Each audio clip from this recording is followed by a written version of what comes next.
Pockets Full of Kisses by Audrey Penn. Illustrated by Barbara Leonard Gibson. Read to you by Mabel Lynn.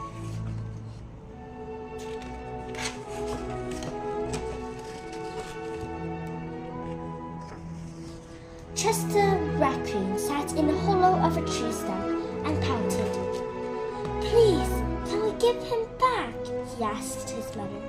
"I'll be really good if we can give him back." Mrs. Raccoon smiled tenderly. "You're already really good, Chester. But I'm afraid no matter how good you are, we can't give him back.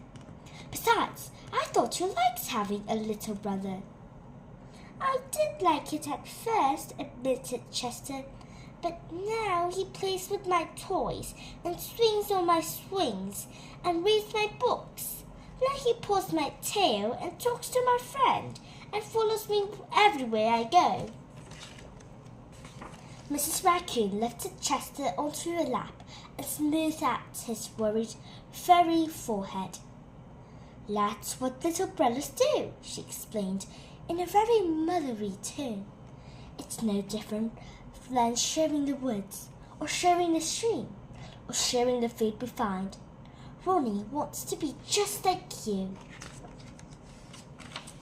Mrs. Raccoon placed Chester on the ground and smiled at him with the soft, loving eyes he knew so well. "I think someone needs a kissing hand," she said in a voice that was warm and inviting. She took Chester's hand in her own and spread open his tiny fingers into a fan. Leaning over, she kissed him right in the middle of his palm. Chester felt the warmth of that kiss push from its hand up his arm and into his heart. And when he pressed his hand to his cheek, he could hear his mother's words in his head. "Mummy loves you," they said. "Mummy loves you." Chester grinned so wide the tips of his silky black mask crinkled upward. Even his cheeks flushed to a primrose pink. He was the happiest raccoon in the forest.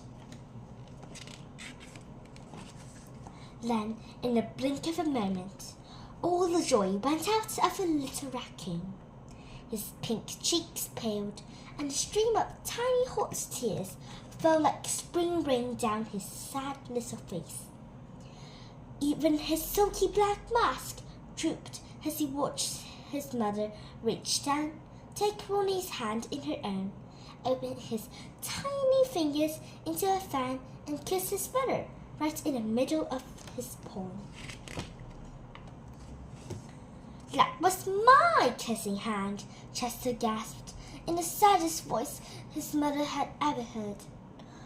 "Why did you give Ronnie my kissing hand? Don't you love me anymore?"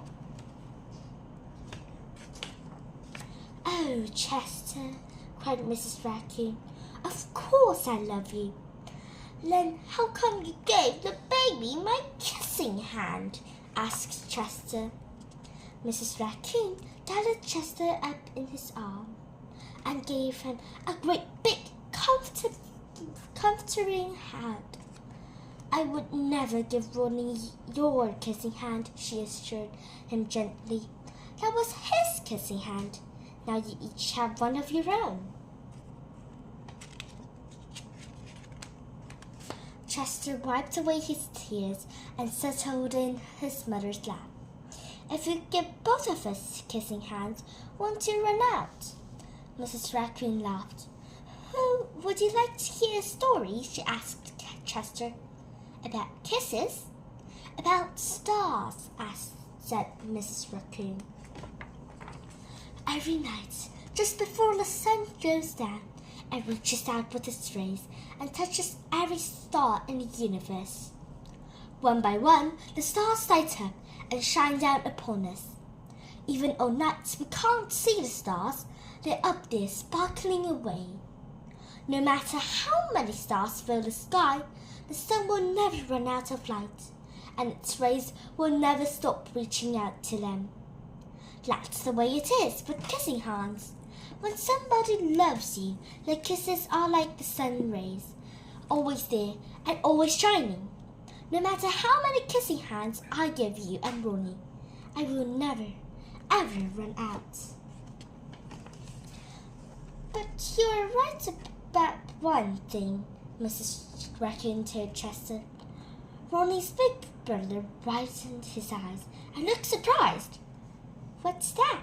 He asked his mother. You're a big brother and that deserves something extra special. Mrs. Raccoon put Ronnie on the swing, then took Chester's right hand in hers and spread open his tiny fingers into a fan. Leaning over, he kissed him right in the middle of his palm. That kiss is for your pocket, she told him. Take good care of it and keep it as a spare. You never know when a big brother might need a little extra care. Chester hugged his mother and romped away. I love you too, he seemed to say. The end. Thanks for watching this video, and be sure to subscribe to hear more books, more videos. Bye!